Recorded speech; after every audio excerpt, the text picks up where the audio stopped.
Good morning, fellow watch fans. Welcome back to Watches Unwound. Today I'm going to be doing my first movement comparison. I'm going to be taking a look at the Miyota 8215 versus the NH35 from Seiko. I'm going to be seeing which one is actually the better movement. So we've got a few different categories to go over today. A brief history about when they were introduced, the specifications and feature set, how these movements are to actually use, and of course a little summary just to wrap it all up at the end. So I'm not going to really waffle on any longer, and we're just going to jump straight in. So if you had to have a guess, which movement would you say was introduced first? I'll give you a second to drop a comment. Well, actually it was the Miyota 8215. So according to Caliber Corner, this movement was introduced way back in 1977 and it was released obviously to take aim directly at what Seiko were offering at the time. I think that is pretty impressive. 1977. The NH35 was released back in 2011. I actually thought it was a little bit older than that, but 2011, according to, again, Caliber Corner, was when this movement was released, when it first started appearing in watches. So yeah, I actually did think it was considerably older. But if you know why the NH35 was introduced, it was basically to evolve the previous movement, which was the 7S series, which you'll find in the Seiko 5s, and also the iconic SKX. Of course, that now has been superseded. So that's when both these movements were introduced. So let's do a little breakdown of specifications, and actually they're quite similar. So Miyota first. So this has a 42-hour power reserve when fully wound, 21 joules, 21,600 beats per hour. We have a counterclockwise rotating rotor, clockwise hand winding, parashock, and -20 to +40 seconds per day. The NH35 has a 41-hour reserve, so just one less than the Miyota. It does increase the joules to 24. The same beat rate of 21,600 beats per hour. We have a bidirectional rotor, so it can wind in both directions as opposed to just one. We have hand winding, again in a clockwise direction.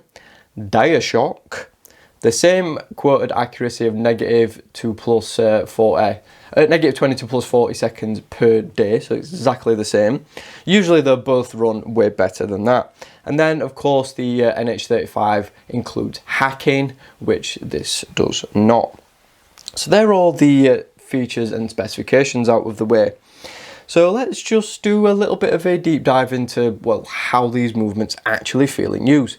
Now, of course, this is not a direct apples to apples comparison because obviously they're two different watches. I think it's quite hard to find a watch that has both the Miyota and the Seiko movement in the same case and using the thing, because the crown and stem are different on both. So you can't really get a direct apples to apples, even if the cases are exactly the same. And it's the same watch essentially. So we're just going to do our best to with these samples we have. So this is a watch from San Martin, a brand from AliExpress. So this has the 8215, but obviously there is no date window. So let's just give it a little use. So first pop out is the winding, and actually it's not the best. It's a little bit grating, a little bit hollow feeling. So yeah, definitely not the greatest. Then we'll do the NH35 again. Pop it out, we can wind, and straight away that feels so much nicer, smoother, less grating, and definitely has a more premium and robust feel to it. So for winding, the Seiko is better. What about actual time adjusting? We can see fully pulled out, it doesn't hack at all. Now let's just adjust the time. And it's okay, it's quite smooth. We do get a bit of feedback though through the crown and stem. Few little tactile bumps, so you get a little bit of a sort of a bump feedback when you actually use it. It's not terrible, but definitely not the best. Okay, it's not bad. It's not bad. So now let's try the NH35. You can see the second handle stop, and immediately, so much better. We don't get any feedback at all, so no grating feedback, no bumps or anything, and it's just very, very smooth. Again, really nice and fluid. So yeah, which is better? The NH35. The NH35 just feels I'll just screw the crowns back in, you know, it feels a lot more premium when you're actually using it. Now the Miyota isn't terrible, it's definitely not the worst movement out there. I've, you know, used way worse, to be quite honest. Definitely not the best though, but yeah. So now we're going to move on to a few little issues that we have with these movements. And well, we're going to look at cons. So the first one of the Miyota 8215, which I'll pop up on here, is no hacking. So obviously you saw in the demonstration, the second hand doesn't stop. Now, is that a deal breaker for the movement? No. Does it make setting the time perfectly a lot more difficult? Absolutely. There's also a stutter in seconds, as you'll have probably again seen in the demonstration.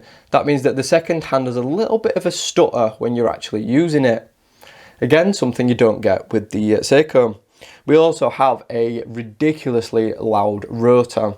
Now, not all Miyota 8215s have a ridiculously loud rotor. I've had a few that have been quiet, but as a whole, they are quite loud.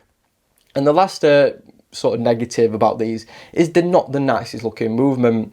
But again, you know, most of them are hid behind a you know, case back anyway, so it doesn't really matter. Now to the downsides of the NH35, and there's not really that many. I mean, it's a very, very robust and reliable movement, as is the Miyota. It's really reliable, but this one does have a few little issues as well. And they're not really bad though. The first one is it's not a nice looking movement like the Miyota. It's definitely not one that you'd want an exhibition case back. And the second issue is the pricing. It's definitely increased quite significantly over the past few years. And obviously we had that scarcity issue a while back as well, where these were really hard to come by, which shot the prices up even more. So that is probably the biggest issue now, is these are more expensive, and watches with them have increased in price as well, due to the fact that the price of the movement has increased.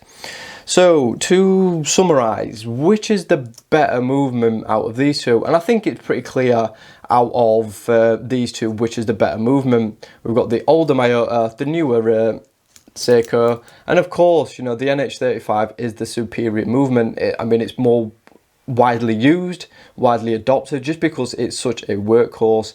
Again, so is the Miyota. You know, the Miyota is a good workhorse movement. It's just lacking features, and it's a lot older now.